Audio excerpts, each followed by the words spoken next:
Kembali lagi berjumpa. Pada kesempatan kali ini saya akan menyampaikan beberapa tips ataupun langkah bagaimana produk kita bisa dikenal dan selalu teringat oleh konsumen. Sebelum masuk ke situ, ada fenomena penjualan yang mungkin teman-teman belum paham mengenai mindset bisnis dan juga berdagang. Nah, perlu ketahui bahwa mindset berdagang itu adalah menjual produk dengan merek orang lain untuk mendapatkan keuntungan sebanyak-banyaknya.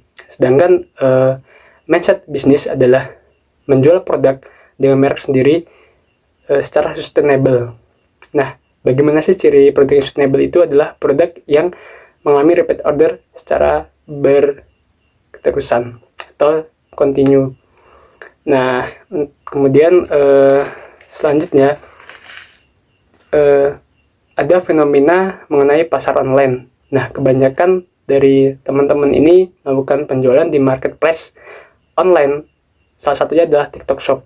Sebenarnya tidak salah melakukan penjualan di marketplace online. Namun, kebanyakan teman-teman akan stuck jika omsetnya sudah mencapai 5-6 miliar per bulan. Nah, kenapa bisa stuck? Karena kebanyakan produknya itu tidak ada valuation atau branding yang kuat. Maka produknya tidak berkembang. Kemudian apa sih yang membuat bisnis itu bisa sustainable? Nah, bisnis yang sustainable itu akan harus mempunyai valuation yang kuat juga. Nah, sebagai contoh adalah produk Kopiko. Nah, mereka mempunyai valuation atau tagline berupa obat ngantuk atau gantinya ngopi.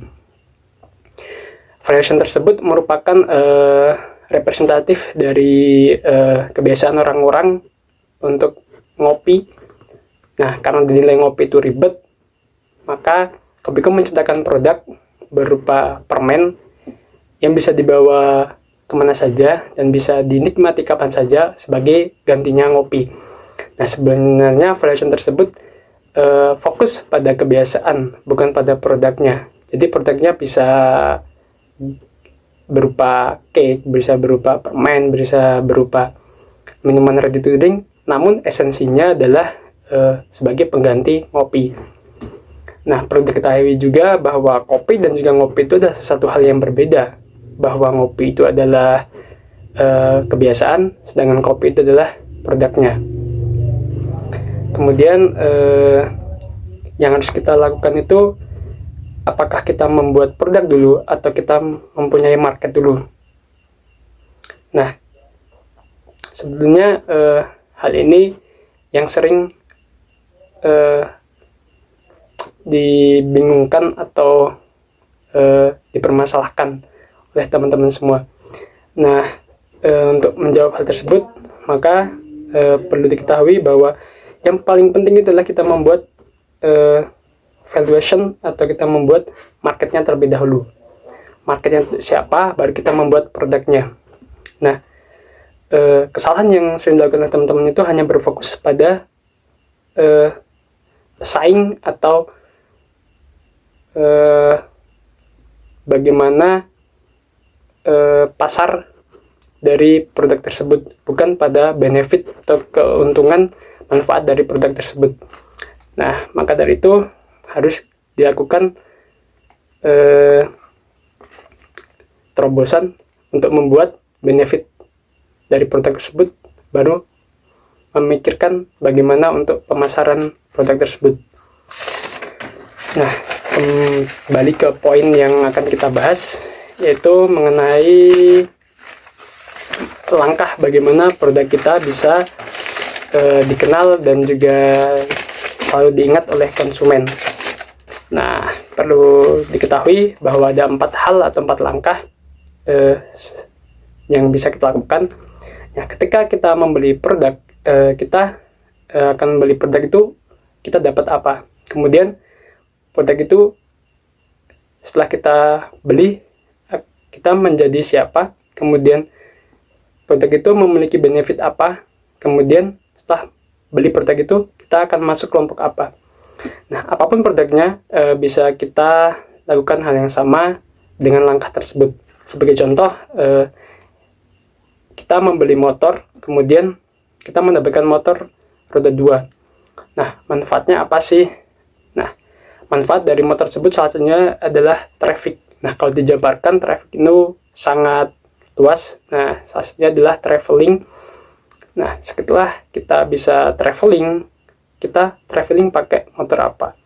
Nah, kita traveling pakai motor Harley Davidson. Nah, setelah traveling pakai motor Harley Davidson, kita akan menjadi siapa? Kita akan menjadi Harley Mania. Nah, setelah menjadi Harley Mania, kita akan masuk golongan apa? Kita masuk golongan anak-anak, ataupun kita masuk golongan orang tua. Pada akhirnya, kita akan masuk golongan tertentu. Karena pada hakikatnya, kita tidak akan diterima dimanapun kalau kita tidak masuk golongan tertentu. Cara valuation seperti ini atau branding seperti ini sangat efektif diterapkan untuk produk. Kemudian sebagai contoh lagi adalah valuation yang kurang tepat atau valuation yang salah, yaitu kita ambil contoh skincare. Nah, mereka yang menjual skincare tidak fokus pada valuation atau ritual atau kebiasaan orang-orang. Mereka hanya fokus pada produk dan tidak fokus pada konsumennya. Hal tersebut mengakibatkan bahwa ketika orang bertanya, untuk apa sih skincare? Mereka akan kebingungan untuk menjawab. Nah, harusnya kita harus memberikan valuation bahwa tanpa skincare, maka muka tidak akan glowing. Contohnya seperti itu. Tapi mereka tidak bisa memberikan hal tersebut.